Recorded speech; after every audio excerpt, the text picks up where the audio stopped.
But I want to talk about rigor. And I want to say, how did this talk come to be? It's a result of my curiosity about the model rigor.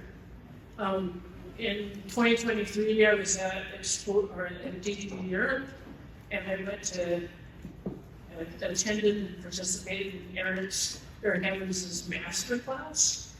And we talked, one topic we briefly touched upon was the idea that we need model rigor at times, and other times experimentation, much less rigor than others. But how do we figure out when? Okay. I felt there's a lot to explore that you just sparked my curiosity in that. And so I had a couple of conversations with Eric about rigor, model rigor, you say, and what we thought it was and what it wasn't. Then I went off on my own. So full disclosure, the conclusions in many of the stories are my own, and I take full responsibility for my rigorous talk. So what is rigor? Right? Start out by definitions, and you can see that they range from, from strictness or severity to shivering or trembling to, stiffness or rigidity. Okay, all these. There's an archaic one that's harsher, severe, and so I like to start with definitions. One that we're probably familiar with, that's not necessarily in the software realm, is a standard or exacting requirement as a field of study. So you talk about scientific rigor, right? And so I went exploring about what do they mean by scientific rigor, and I found out that scientists don't have good definitions for this either.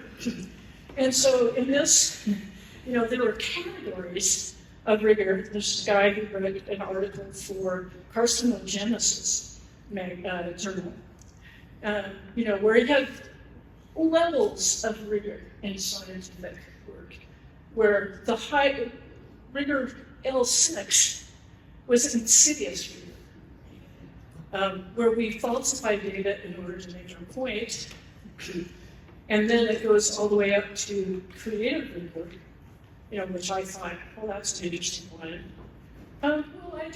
Here's the area I think I'm going to do it, to support my point of view. And I, all the way up into L1, where it's enduring, we can repeat it, all the processes are there, it's reproducible. We know a lot of science doesn't go that high, but they're trying to get to that level. So that was interesting to me. But then I stumbled upon Morris Klein, who said, there's no rigorous definition. He's a mathematician. Okay, and he says this. There's no rigorous definition of rigor, so my head exploded. And then I thought, okay, what am I going to do for exploring this area? And so the definition that I found useful in software process, software modeling, is if we have to make sure that we're adhering to some standards or method of doing something, or exactitude, where we really want to. And so those are the two definitions that I want to say we should be thinking about rigor in our code and our software system. And then let's have some fun now. Okay? So let's talk about adherence to standards. What does that mean? There's two kind of things. It's precisely following a method or process. We know DDD as a process is not it's not good, but or supporting people as they precisely follow a process or method. So sometimes we build software that helps people do the right thing at the right time, right? Sometimes we just build software that controls rocket fuel injection, and that precisely following what we need to do adheres to standards of compliance and the way we do things. So that's one definition.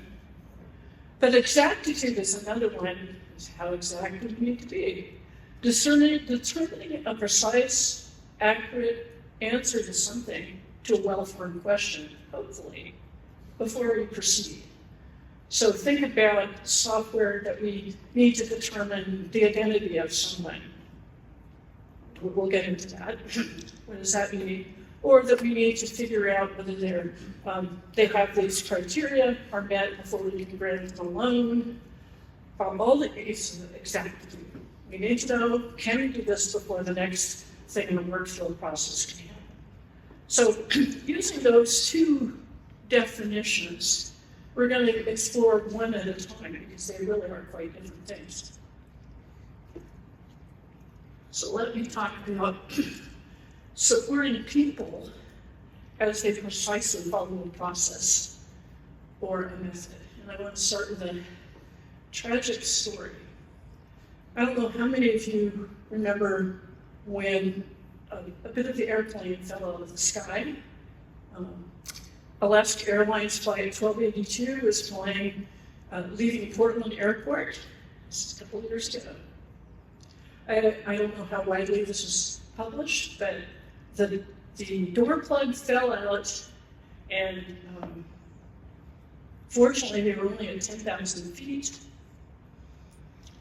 They were supposed to go from Portland, Oregon, where I live, to California, Ontario. And this was January 5th, 2024. A door plug, which is that structure, installed to replace an optional emergency exit on Boeing 737s, fell out of the plane. Just came out. If it had been higher, everyone would have died. Fortunately, no one did. So it returned to Portland safely. All the passengers, 170 passengers or so, were safe. The 6 crew members were safe. There was a teenager sitting in the seat next to the door, actually the aisle seat, not the one by the door plug, or he would have died, where his clothing was torn off of him as a result of this door plug falling off. So there are minor injuries, minor. Okay. So anyway, this happened, and you go, well, isn't there a rigorous manufacturing process at Boeing? Right. So just so that you know that that's a picture of it when the door plug came out, right? So you can see that it was just popped right off. How could that have happened? So there's a row of seating right next to it. So, not a cool thing for that to come off. So just to be clear, here's a picture of where, if the door had been there, that's what it looked like. But when you plug it, you can put in extra seats, right? Get more passengers, take more money. So you can order an airplane from Boeing with the plug there or without. There's a lot of options you do. This is just one option. And the airplane body is provided by a third-party manufacturer called Spirit Airways. And so there are many other parts of the aircraft, but look inside the Renton factory where the airplane was made. Right? Looks like a busy place, doesn't it? Lots of software. But first of all, they didn't know. Was it a mechanical failure? Was it a manufacturing flaw? A freakish accident? So there's a rigorous manufacturing process in theory at Boeing. The factory floor is automated. There's mechanics have tools that can self-calibrate. A lot of software to do all kinds of things. They have smart sensors, smart machines, all kinds of. Shouldn't it? How could this have happened? But there's also an approval process as you go through the steps of manufacturing an airplane. There's a rigorous process that must be followed. Procedures and protocols must be followed. You sign off on them. You have a log of what happened, right? All that stuff. Inspections of quality before things are put into the plane. And if some flaw is detected, by the next person down the line, in theory, it must be fixed before you can go on. So if you spot a flaw, you're supposed to correct it. So hint. Boeing production mechanics at the time noticed missing screws in the plug.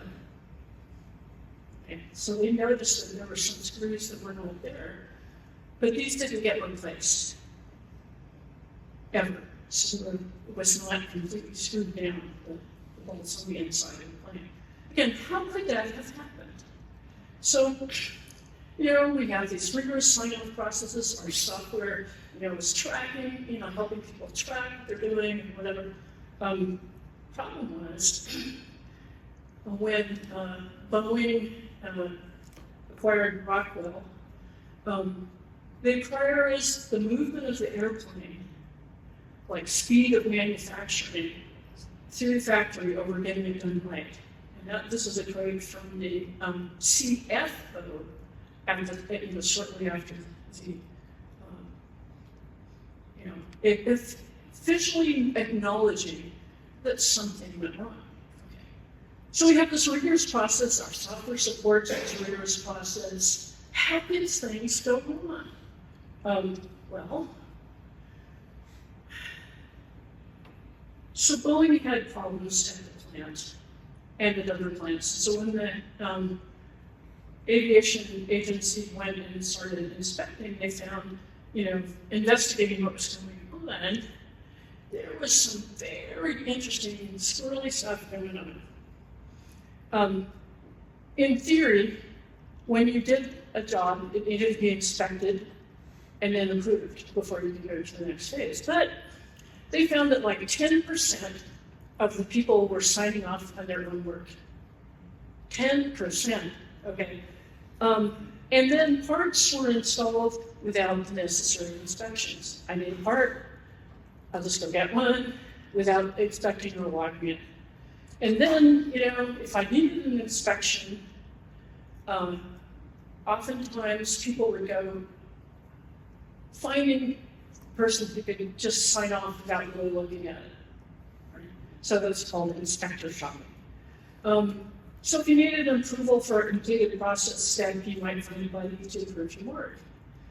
Speed, and why do people do this? Speed management was driving through speed. Get it out, get it out, get it out. Quality was not. So I followed the official process, but I didn't follow it with the intent of quality. So what can we learn from this? We can make the best software in the world, but people will find ways to avoid process rigor when they're under extreme pressures. Have any of you ever had situations like that with systems that, okay, I want to hear your stories. Software will not save us. It's a socio-technical system.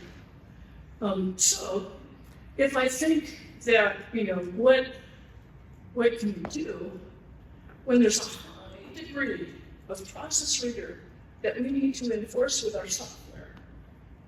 We need to consider the human agency, like people need to be able to raise their hand and say, hey, there's really a problem here.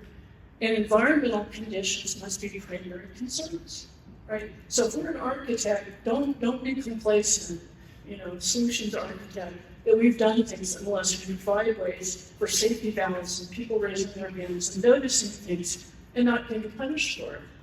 Right? So that's one thing.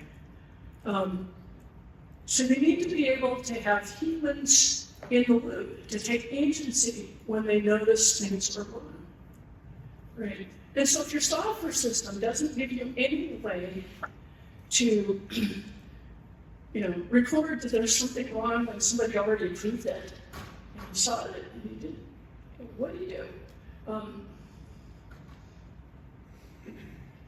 So there was a back channel system at Boeing, kind of like their in process, their Slack for manufacturing process. But I was talking to a Boeing retired Boeing person who said, well, there had to be someone in charge who knew what to do when this chatter happened on the back channel, but he doubted that anyone really would have the courage to stand up for it. So it's a real problem. So anyway, one of the things that I found interesting, and I was somewhat encouraged by this, is that people involved in process engineering were looking at trying to make things better. So this one example, the FAA was inspecting the Spirit that provided, their body, and they noticed that Spirit mechanics used a hotel card key to test the door seal on the plugs. And it was not identified and documented in any of their production order process, according to a document that when they were auditing what was going on. And they said, well, the mechanics on the ground had figured out that the card key could be used to check the gap between the seal and the door plug, make sure there was no obstruction there, so it was a good seal. That's a good thing. Or rolling or pinching on it. And workers had previously tried other tools that they had in their official approved list, but they were too brittle or didn't bend or didn't work right. So they found that a hotel card key worked great, Not a credit card, but like the kind you probably have here. And it had rounded corners and just the right amount of flexibility. So after they were spotted using that card, there is a term for this which says unofficial, production technique or whatever. What happened is that the companies developed a similar tool that became an approved list, on the approved list, and Boeing improved that process as well. And the Boeing process engineer made sure that that was okay. Right? So they had to rewrite the process. The other thing, talking about simple thing, is like, how do you know that the seal is really good? What can you put on the airplane, blow some air on it, see what happens? They discovered that Dawn, just like cleaning ducklings that have oil, putting that on there didn't corrode anything, and they could do that, so they could add that as well. So the quality engineers worked with Spirit after this to get this process approved. So this is a good thing, right? But it takes recognizing that human engineering can solve problems, but we need to support them in doing that. So I'm hopeful. But on the other hand, that didn't solve all their problems. I mean, Boeing, if you know it as a company, was in a mess. That they had additional inspections that were imposed upon them by the government. And then Boeing took the initiative to no longer accept the bodies that they put into the planes that had known flaws. So they had to have ones that were perfect. And then they acquired Spirit Aerosystems. They bought them, so they brought in more control into that. Now, on the people side of this sort of socio-technical system, the workers have a strike. I don't know if you heard about Boeing strike. They said, this is ridiculous. We're not getting training. We're not getting pay. We're not getting retirement funds. We're losing skilled workers because this environment is wrong. So they start. Boeing is now in the process of supporting a management overhaul, and the workers getting additional on-floor training about how to respond to these kind of incidents. So they're trying to ease back in the quality that they're under. It's a tough road. So what I'm going to say is, our software cannot save socio-technical systems, but we can do things that actually make it more difficult for people to do the right thing. So let's think about that. One of the things that we need to be aware of is false dichotomies, right? Is it really quality versus speed? Can we have quality and more speed, right? right? The management that was in place that they got from Rockwell didn't really value quality the same way that the Boeing and the corporate culture was. So they kind of compromised quality in pursuit of speed. I say also, if there's unnecessary constraints, try to remove them. Right? Reduce confusion around any process step that demands rigor. Right? So if you need to inspect things and they're broken, what was interesting is the way that the process control software was, the process has to be approved by the FAA for manufacturing. And if you found a flaw up here, you're supposed to go back to step whatever and start from there. And it's like, well, that's kind of dumb. Sometimes you might be able to fix it on the spot. But that probably involves a discussion between the FAA and Boeing to fix that kind of stuff and allow the software to do that. So I'm not discouraged about our ability to support Wirfs process as I used to be, with the right attitude, with the right management support, diligence. Those of us who care about both the social and the technical side of Wirfs process, we can have an impact. As long as our companies can survive the follow-up if there are disastrous consequences. So here are some heuristics that I've distilled. But my advice to you, if you're involved in designing, modeling, and architecting complex socio-technical systems, where it's critical to support rigorous processes, I hope you stay diligent and don't be complacent with the status quo. Just things and right. So, foster agency. People doing the work know what's going on. Listen to them. Observe what actually happens. So you're a process engineer, and then try to accommodate what actually happens. And so these are some heuristics I have. So that's kind of like the sad story. If we need to support complex processes that need to be rigorous, we need to consider that humans will bend when there's pressure. And so we need to think about that. So I'm going to turn to xDriven, which I have more fun stories to tell. Because that's one that's not an easy one, socio-technical systems. So that's one where determining a precise, accurate answer is some well-formed question before your software can proceed with some other part of the workflow. Okay? Sounds easy, right? When do we need to be exact in our software? And when do we get a yes? Yes, and. Or when do we not? Okay. It isn't arbitrary when we're modeling software which calculates values based on physical laws or precise mathematical formula. I'm not sure how many of you create software for these kinds of systems. How many of you have to do very precise calculations and numbers and things? Yeah, okay.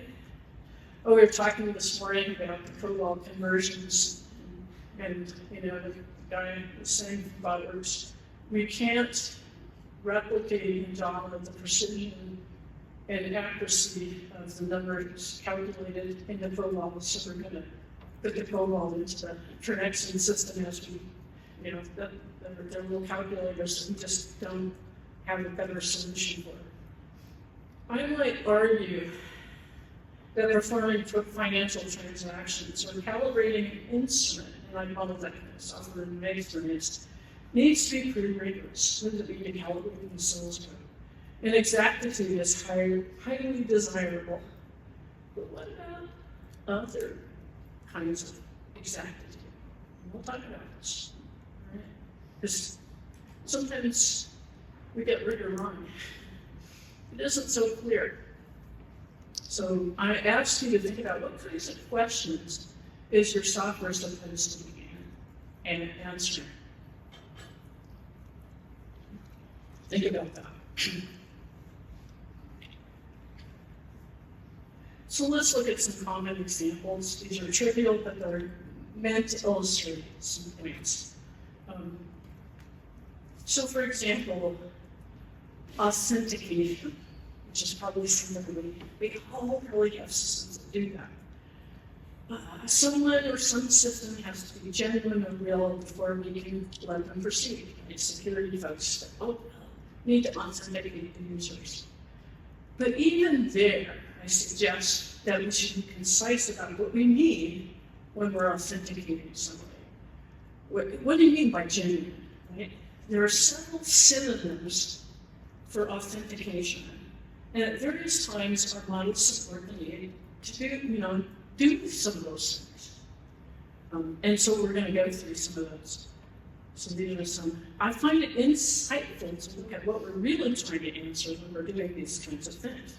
So how many of you know that confirming means to remove doubts by an authoritative statement or indisputable fact? Corroborating is strengthening what we already know. So it's adding something to what we believe when we're authenticating. Substantiating is offering additional evidence. Verifying is establishing correspondence with those that we are guessing on, and validating by factual proof or authoritative affirmation. Okay, you say, well, what questions are you really answering? We're confirming a known user by verifying they entered the username and password. That should not make you feel comfortable, but that's what we're really trying to do. Oh, they're a known user. Well, is that really identity authorizing the right person? Probably not. Secret questions, one of my favorite things. What's your first pet's name? Where did you live? All we're doing is they gave us a question at some point in time and we're corroborating that. That's all we're doing. Captions, one of my favorite things to hate. All we're saying, well, you're not a bot. Okay. I could go on and on about these sorts of things. But rather than saying we're, what are we doing? Answer what's the real purpose of these things. How many of you have various different means of making sure that someone is kind of authorized to do what they're doing, right? Do you have these sorts of, yeah. And how comfortable do you feel about these, what are you really trying to do when you're asking someone to do a capture, when you're really trying to do, bots are getting smarter, right? Okay, so now here's another one. What about identity? Right, that's different than are you okay to do this? So if you go to the high-end spectrum, Intel, which is a big presence in Oregon. If you're in the business of authenticating a person by facial recognition, and Intel has devices and their software systems to do that, you take a much more rigorous approach to authentication. So enrolled people are going to be authenticated quickly, and their marketing claims is with less than 1 in a million false positives. Oh well, if you're the person who doesn't get recognized, and a 99.76 true acceptance rate. Now I worry about that 0.24% failure to identify. That's even in. Okay, but I guess that's as good as they can do, guaranteed. Now I've been at TSA lines recently where the facial recognition system that they just put in place did not work for a gentleman. And he was taken aside, and this was several months ago, last year. And he had little identity, whatever, and I was trying to get to my plane, but it held us up for several minutes before letting me.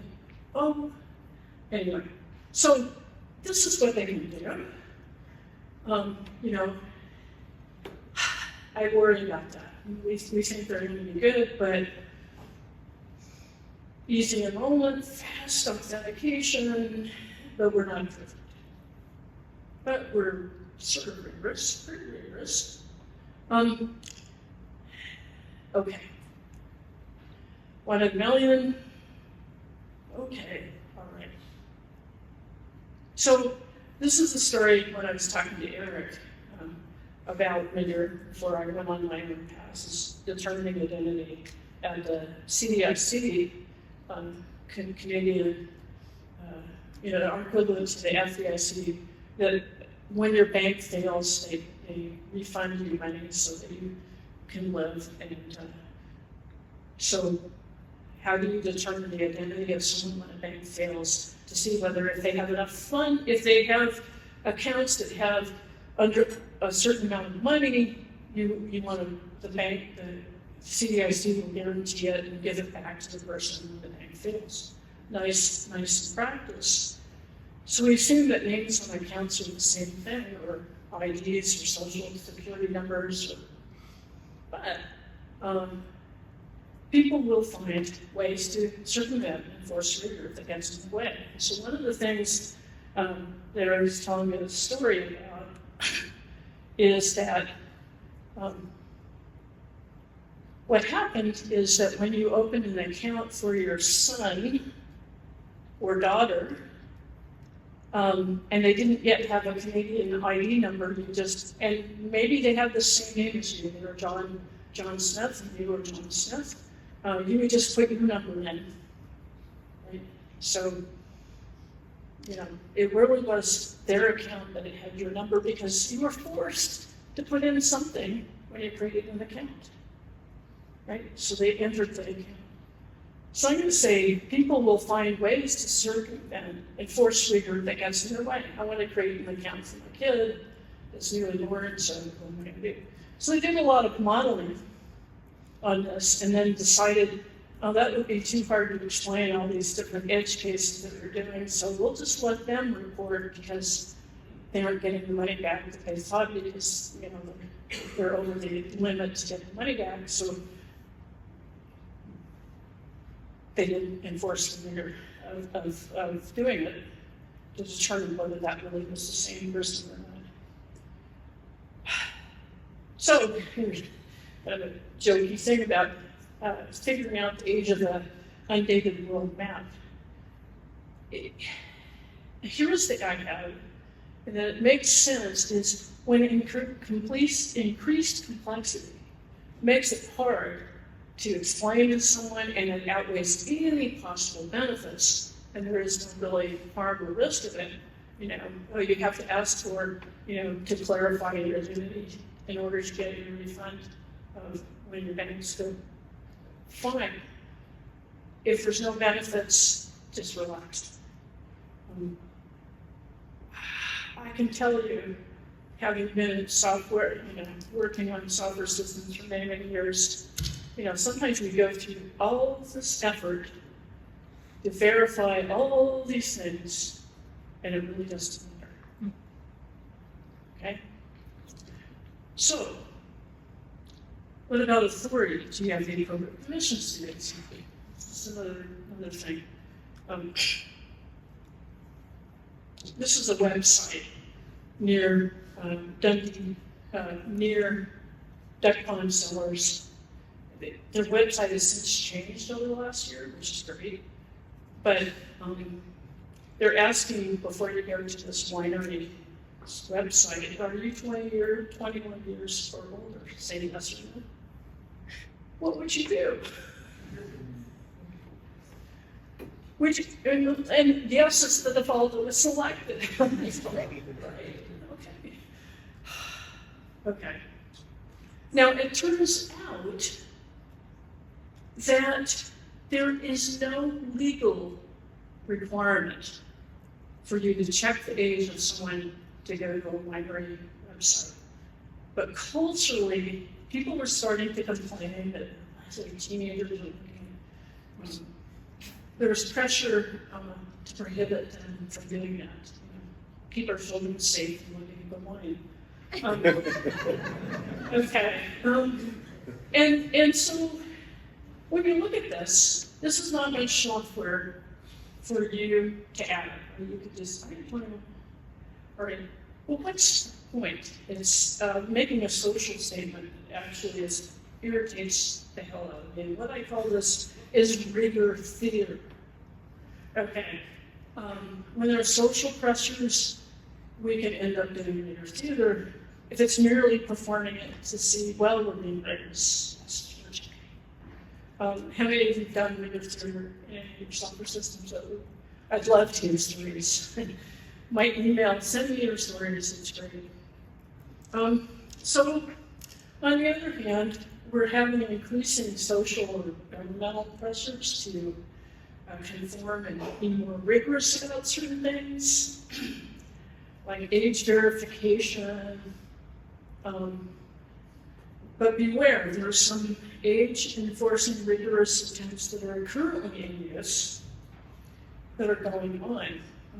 There's a notion of having if I can get an authorized card to somebody and you can check, then I can say, well, okay, must be okay, because that third party validated it. Now, or estimating it by using a camera, and Facebook does this, by the way. The accuracy of that is that it claims it can estimate the age of people 13 to 17 years as under being 25 with 99.93% accuracy. But 6 to 11-year-olds as being under 13 is only 98.35%. Is that good enough? Anyway. All right. Don't gratuitously enforce rigor when it is impossible to determine the truth of it.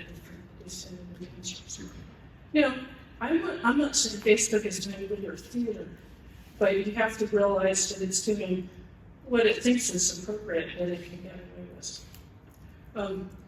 So, if you aren't selling drugs or alcohol or getting harassed by, that you consider, don't just add gratuitous rigor. In fact, many websites now, over the past year, and I don't know why this is, have stopped asking whether you're 21 or older. And it seemed to be that wineries in the Portland metro area, which is a larger population, had more rigor theater than those that were on the eastern side of the state. And I don't know why that is. It's an interesting observation. So that doesn't mean that you should always take the simplest model as the best one. The flip side is also true in many cases. Right? When I worked at Freddie Mac, a business analyst spent a lot of time, weeks, modeling who could do what, accountability. Because the same individual or party, this is a mortgage guarantee company, Freddie Mac, could belong to several organizations, and depending on what they're attempting to do, they might be committed to do so or not. And so he went through this model, created a model, and then he discovered Martin Fowler's very simple model.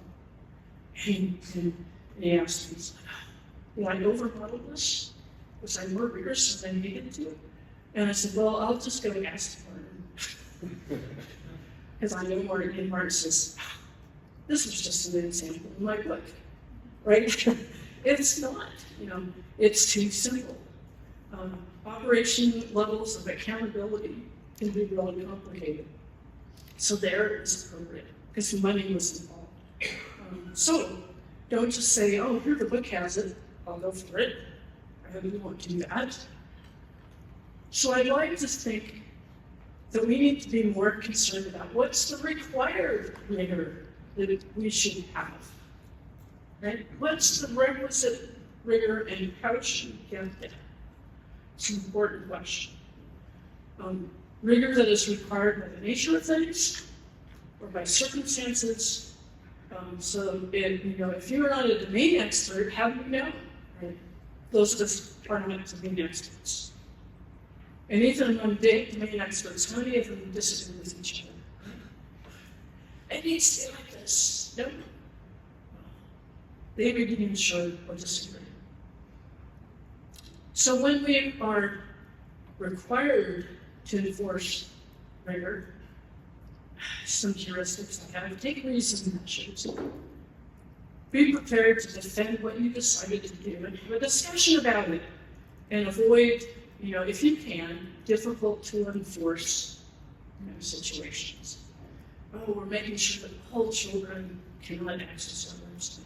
And know the risks of non-compliance. A story is a porn site. Texas has this law that they will punish you by paying money.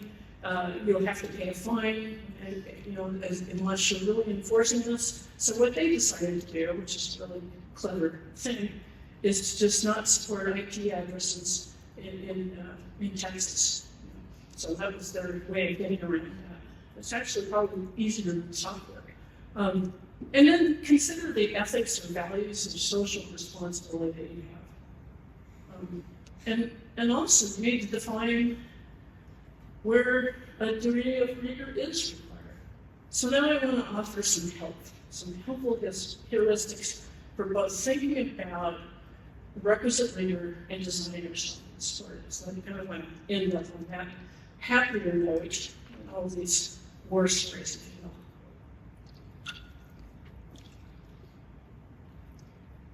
will. Explore options.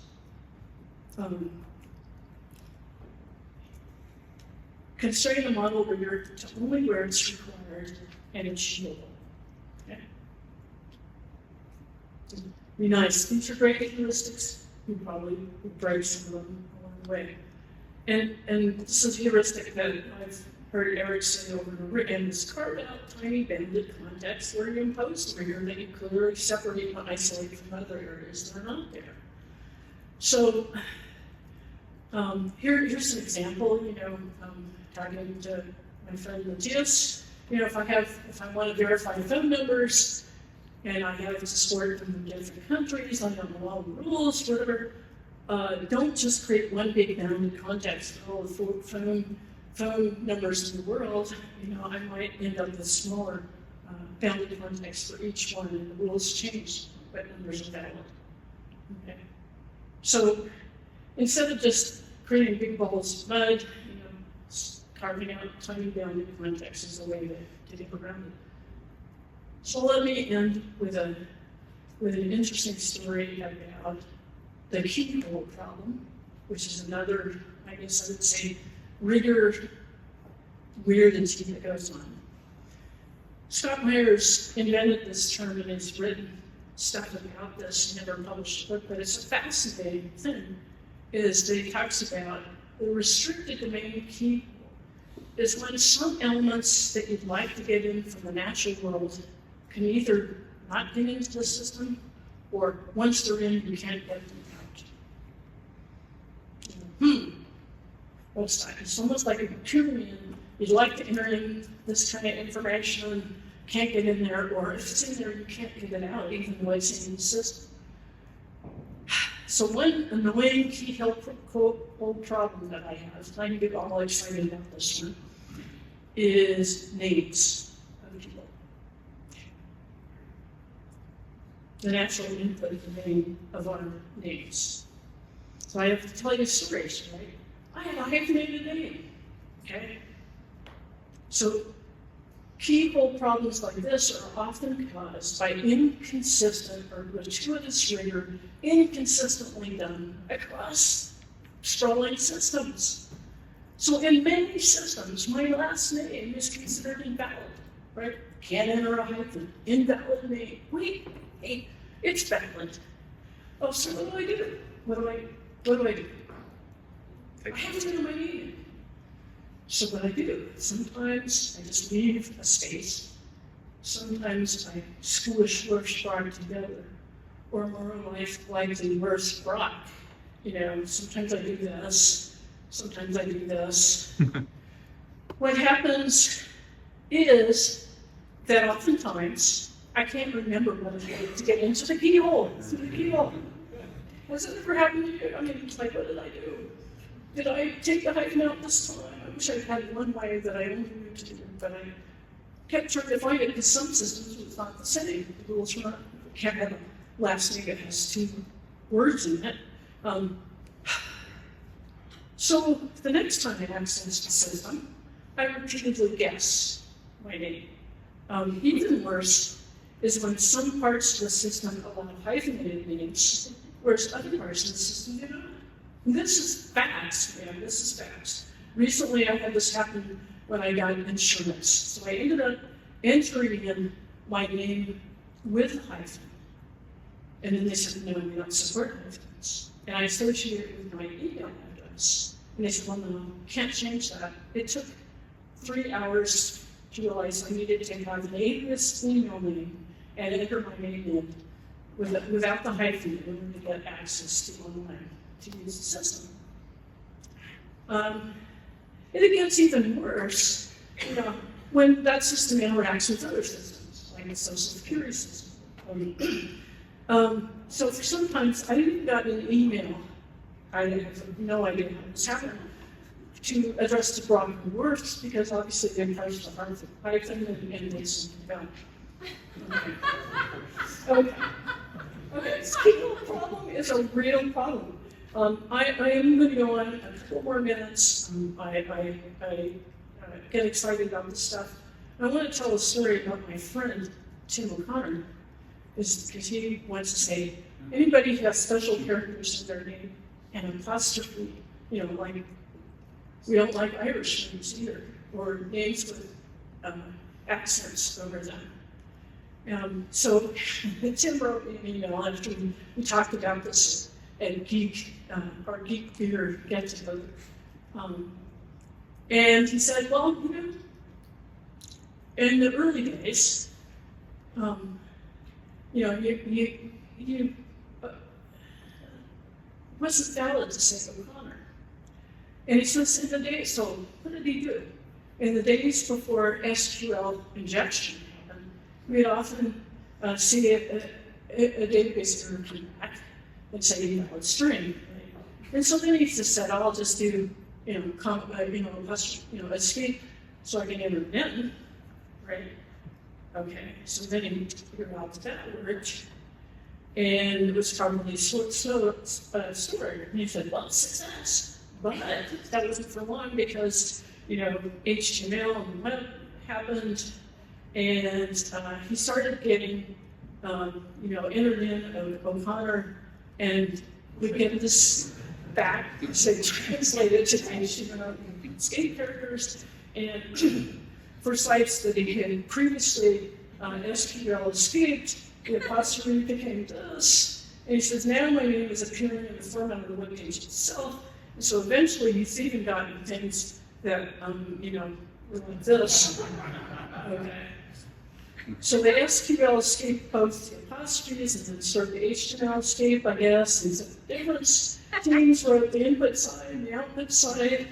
And he says, he sent me an email about this. I love the story. Don't get me started on sites that refuse to capitalize the C in this name. All right. So why do we do this shit? So I'm very angry about this because we think we need to be rigorous about this stuff.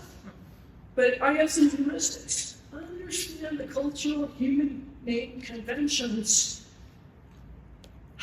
and the extra code, damn it, to accommodate them. Like if you're in Korea, anyway, I could go on and on about this. Right? Just do this. What are you enforcing when you don't recognize the cultural norms? I don't get it.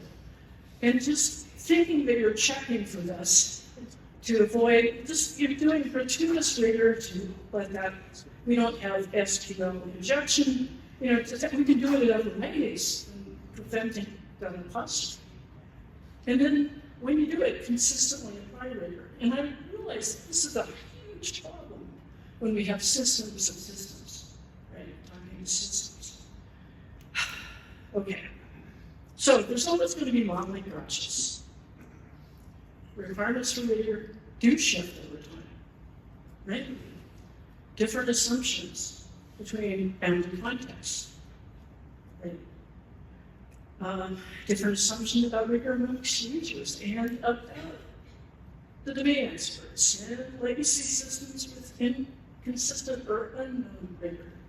That's how, anyway, okay. So I'm going to close, sorry for going longer, but I'm going to close with how do I add degrees of rigor to some aspect of my model? That would be a kind of happy path scenarios. Good enough. Nothing will go wrong. Includes known edge cases, a model based on requisite rigor that considers people, cost, benefits, risk, and certainty. That's better. So if someone gives you an edge case, what do they tell you? They're telling you something about the risk that this happens, the scenario itself, and the risk aversion of that person telling you about that edge case. Rigor in the modeling process is different from a rigorous model. So if we're thinking about how we go about modeling, there's degrees of rigor there. And so we can create a model without input from the domain experts. Anybody ever done that? Just get it done. We can talk with domain experts and create a model. We can talk with domain experts, create a model, review it with them. That'd be nice. We can collaborate with them. That would be good. And other experts on modeling, reviewing, exploring. I'm not saying that you need to do this all the time. And so I'm going to leave with this one thought. Propose categories for the modeling rigor that you need to do, and to think about this. And I'm just starting from base zero, because I'm a geek, right, software nerd. And the lowest is ad hoc, just good luck with that, go with your gut. You can have selective rigor, where experience or knowledge of the domain demands, it's a good chance that's going to work. Careful rigor is where we get, monitor it, adjust it, getting higher, and even more rigorous rigor. That's an awkward name because I didn't put a name for that. And that rigor applied to modeling, process, calculations, computations, known cases, whatever. Well, I'm not saying that level 2 or 3 is better than level 1, but when you're modeling, kind of be a little more intentional about knowing what level of rigor, and then hopefully we'll be able to sleep better at night. So with that, thank you.